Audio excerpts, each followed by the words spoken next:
निकाय चुनाव के प्रचार प्रसार थमने में अब से कुछ ही देर रह गए हैं। हमारे साथ बातचीत के लिए सुहेल देव भारतीय समाज पार्टी के राष्ट्रीय अध्यक्ष ओम प्रकाश राजभर जी हैं। सर, आप आज बनारस में हैं, अब से कुछ ही देर में प्रचार थम जाएगा, किस तरह का माहौल? देखिए, आज मैंने यहाँ 6 सभा किया है। आपके सामने ये जो पार्षद का चुनाव यहाँ है, ये लोग इस वार्ड का चुनाव है, यहाँ सभा हुई है। 5 और जगह हमने सभा किया है। जो जोश और जुनून आपके सामने यहाँ मिला, वही हम अबलेशपुर में भी देखा, वही हमने कंदवा में भी देखा, वही हम हर जगह इसी तरह कहीं 3000, कहीं 2000, कहीं 2500, कहीं 1500, इस तरह लोग जुट करके इस कड़ाके की गर्मी में अपने घर से निकल करके लोग बात को सुन रहे हैं। और लोग ये कह रहे हैं कि हम लोग आपको छड़ी पर वोट आपके प्रत्याशी को जिताएंगे। आपकी विचारधारा जो उनके बीच में हम बता रहे हैं कि एक समान, अनिवार्य और फ्री शिक्षा, गरीबों का इलाज फ्री में, घरेलू बिजली का बिल अगर पंजाब और दिल्ली में माफ़ हो सकता है तो फिर यहाँ क्यों नहीं? तेलंगाना में अगर 2 लाख बच्चों को, गरीबों के बच्चों को निःशुल्क शिक्षा केजी से पीजी तक दी जा सकती है तो फिर यूपी में क्यों नहीं? ये बात लोगों के दिमाग में घर कर रही है। आधी आबादी महिलाओं की है।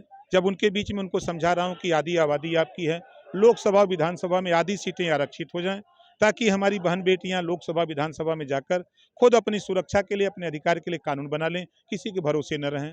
क्योंकि 7 दशक से वोट दे रही हैं और ये पुरुष जिम्मेदारी लेते हैं, महिलाओं के ऊपर जुल्म, जाति, अत्याचार रुक नहीं पा रहा है। इनके लिए नौकरियों में जब इनको हम कहते हैं कि आधी आबादी आपकी है, आधी सीटें आरक्षित हो जाएंगी, आप लड़ाई लड़ो, हमारे साथ साथ दो। आपकी बेटियां, बहन बेटियां जब हमारी, आप दरोगा बनेगी, सीओ बनेगी, एसपी बनेगी, तो अपने आप अपराध की दुनिया में जो अपराध करने वाले लोग हैं, इनको देख करके दूर भाग खड़े होंगे। तो ये बात उनकी समझ में आ रही है। और जो प्रदेश में जातिवाद जनगणना, देश में जातिवाद जनगणना का मुद्दा गुजरा है, जब लोगों के बीच में बात हो रही है तो लोग चाह रहे हैं कि नहीं, हमारी भी जाति की गिनती होनी चाहिए। जब तक जातियों की गिनती नहीं होगी तब तक शिक्षा के लिए बजट, स्वास्थ्य के लिए बजट, रोजगार के लिए बजट, नौकरियों में हिस्सेदारी नहीं मिल पा रही है। तो ये लोगों को बहुत अच्छी बात, जो स्थानीय मुद्दे हैं, चाहे वो सफाई का मुद्दा हो, चाहे जल निकासी का मुद्दा हो, चाहे नाली नापदान का मुद्दा हो, चाहे गली बनाने का मुद्दा हो, हमारे नेता जब वार्डों में घूम रहे हैं, हम लोग भी निकल रहे हैं तो देख रहे हैं, तो उन चीज़ों को के लिए जनता की डिमांड है कि हम आपके प्रत्याशी को वोट देंगे, आप ही हमारा गली वाला काम करिए। क्योंकि हम लोग जिसको वोट दे रहे हैं तो वो सड़क वाला काम ज़्यादा कर रहे हैं, गली की तरफ कोई दिखाई नहीं दे रहा है। तो इन तमाम मुद्दों को लेकर जब जनता के बीच में हम लोग हैं, तो जनता इसको हाथों हाथ लेकर के हमारे प्रत्याशी को वोट देने के लिए बड़ी संख्या में लोग तैयार हैं।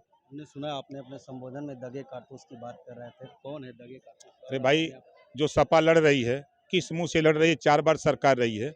अगर 4 बार में इनको हिस्सा देती तो ये नौजवान क्यों हमारे साथ रहते? अगर बसपा देती, कांग्रेस देती, तो ये हमारे साथ क्यों खड़े होते?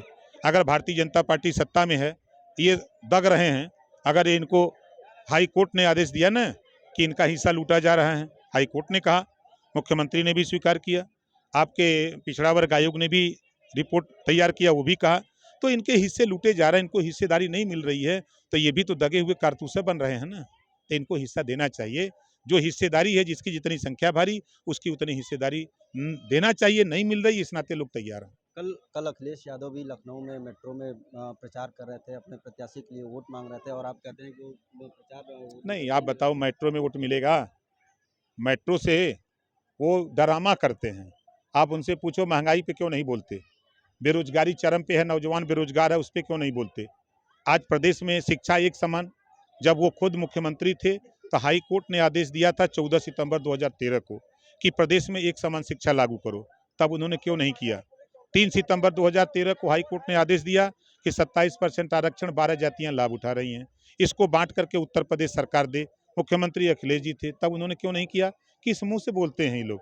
ये सत्ता में रहे तो नहीं किए, अब सत्ता से बाहर आके चिल्ला रहे हैं कि हम जातिवाद जनगणना कराएंगे। हम तो 20 साल से आप लोगों के बीच में कह रहा हूं ना कि जातिवाद जनगणना, जब ये सत्ता में थे तो क्यों नहीं कराए? 4 बार सत्ता थी सपा की, 4 बार बसपा की थी, 40 साल कांग्रेस की थी, आज बीजेपी की सरकार है। तो ये लोग जो हिस्सा देने की बात है, जो तौर तरीके हैं संविधान में, तो उस दायरे में ये लोग काम क्यों नहीं करते हैं? लखनऊ को बता रहे हैं कि लखनऊ को भारतीय जनता पार्टी ने कचरा बना दिया है पूरी तरीके से। अभी लखनऊ में रहते तो हैं। ये अगर वो कह रहे हैं कचरा बना दिए, तो ये कौन सा स्वर्ग बना दिए थे? हम भी तो लखनऊ जाते हैं, आप भी लखनऊ जाते हैं। और अगर सच बात कहा जाए तो लखनऊ नवाबों की धरती को मायावती जी ने 10-90 पर खड़ा होइए तो मायावती जी का काम बोलता है।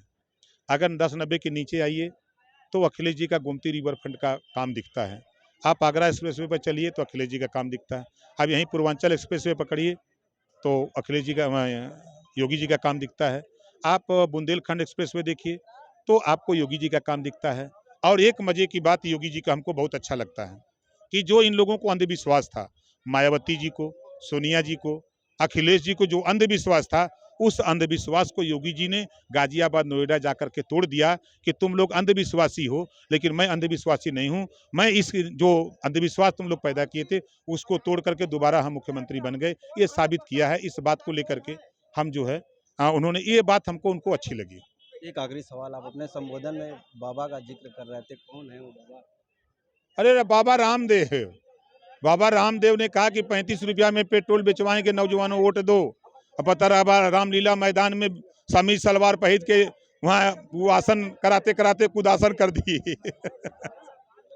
तो ये थे हमारे साथ सोहेल देव भारतीय समाज पार्टी के राष्ट्रीय अध्यक्ष ओम प्रकाश राजभर, जिनका साफ तौर पे कहना है कि जिस प्रकार से निकाय चुनाव में सोहेल देव भारतीय समाज पार्टी को जन समर्थन मिल रहा है, तो कहीं ना कहीं इस बार निकाय चुनाव में सोहेल देव भारतीय समाज पार्टी अच्छा प्रदर्शन करेगी। हालांकि अब देखने वाली बात होगी कि सोहेल देव भारतीय समाज पार्टी का इस निकाय चुनाव में कितना प्रभाव रहता है। वाराणसी से विनीत श्रीवास्तव, भारत समाचार।